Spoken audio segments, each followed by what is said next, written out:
Okay, let's talk about this clarity and vision. Was there something in the process that surprised you? Like, oh, I didn't know this was part of my story. I didn't realize that is something I haven't been sharing, and it's really a big part of me, or that's been holding me back. Was there a surprise in it? I don't know if it was so much of a surprise. What I felt like I really got out of Compass was the ability to name and put a spotlight on things that I knew were there, Mm-hmm. but I didn't necessarily focus on them or have clarity about them. Let me just give an example. So, one of the things that I've always thought about songwriting is that it's kind of magic.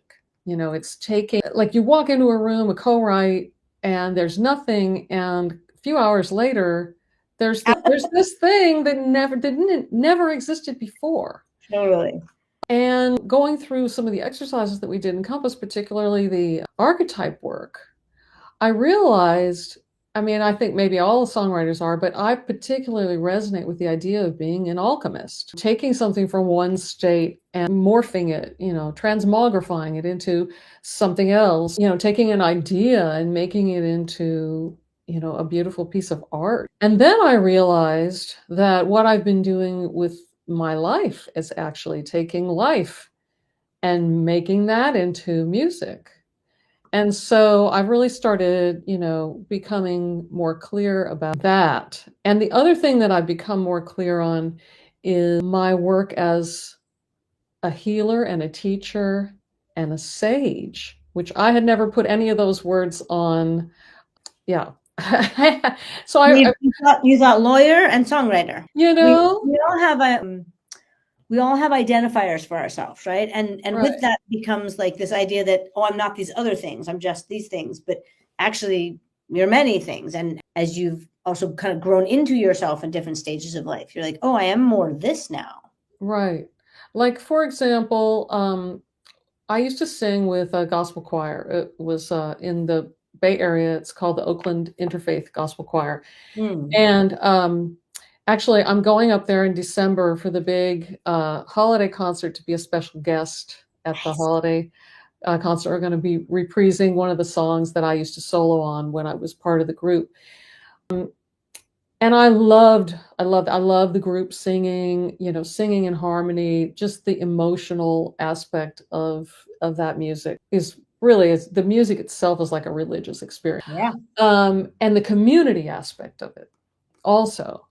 And what I found is over the years, I tend to write a lot of songs that have a sing along or a call response section in them. Just naturally, I just gravitate toward that.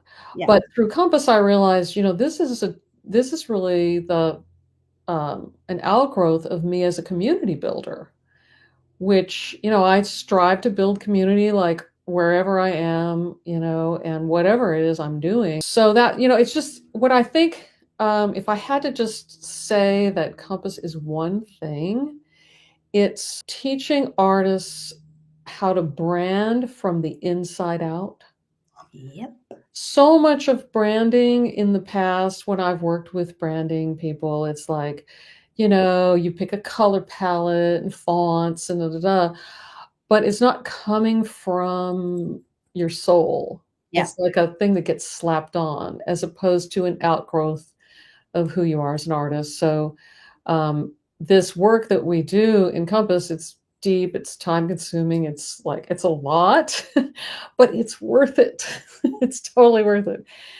And also, having you there to guide us through it is so wonderful. I really, your insights, just listening to you give advice to the other artists. Sometimes I come on a meeting and I don't really have any questions, but I always end up learning something or getting an insight, just from hearing you go over somebody else's brand deck or their, whatever it is they're working on. I'll be like, oh, I see that for me too. So That's awesome. yeah. And so I'm thrilled with artists in Compass and in like the artist's job is to take the audience on the journey that you want to take them. Like, is my message landing? And that for me is the message of Compass, or of what Compass is we're building your brand from the inside out. We're going inward to find your external expression. Yeah. And to say it simply is we're building the brand from the inside out. I love that you said it with such clarity. And I'm like, but then it's working. Like what I am intending is what's happening, and that's beautiful. Yeah. And I agree. I think that I see marketing often as not good marketing, but let's call it mediocre marketing. Is like it's shallow, it's shiny, and it's slapped on, right? And sometimes that happens because if the artist isn't clear, someone's going to decide something, and so it is going in a direction, and it lacks the depth and connection to the artist because the artist isn't leading it. But when the branding is authentic, it's so deep, it makes you curious. Like you're like, oh my gosh, I want to know more about this artist, because you can feel the meaning behind everything that you're looking at. Unconsciously or consciously, like it makes you curious because there's something to dive into. There's more to look at. There's more energy to it. You know, it really is deep.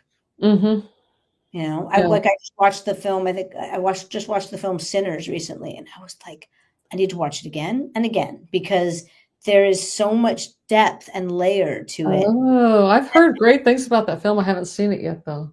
Amazing. Okay. I heard the music is fantastic. The music's fantastic. But and you'll see it. Like there's a particular scene, when you see the scene, you'll be like, oh, this is what Wendy was talking about. That the meaning behind this film is so deep, and it makes me want to makes me want to know more about the creator of the film. I want to learn more of like, and even if I didn't know what it was, the movie is moving me deeply, and that's why, because it's just layered and layered and layered. So it's layered in truth and in a strong opinion. It's layered in a philosophy. It's amazing. Tell me about this. What's different for you when you sit down to write or you go to co-write, whether it's for you or for someone else? Crafting a lyric or building a melody, like what is different for you now? Yeah, I've been thinking about this. I think I've never been one who settles particularly for lyric. Thank goodness. You know, and sometimes I'll work with people who are like, "Oh, that's good enough," and I'll be like, "It's not hitting the way I want it to feel." And I think I've always been like this though, but like I'm working on a song right now that like this morning I woke up with like, I just can't stand this one line I've got, you know. And so I'm like crafting 4 or 5 alternatives and sending them to my co-writer and singing them into, you know, my phone and leaving messages. I've probably always been like that, but I feel like I'm more intentional in a way, like because one of the exercises that we do in Compass, this is for, Wendy already knows this, but this for the people listening, is we play our music for people that don't necessarily know us and ask them, you know, what are they getting from this in terms of how does it make them feel? What is the message they're receiving, et cetera, et cetera. And I was really happy that the message that I'm trying to put out was actually received. Like I got back exactly what I was intending. So that was really cool. And so I just want to make sure I keep doing that, you know.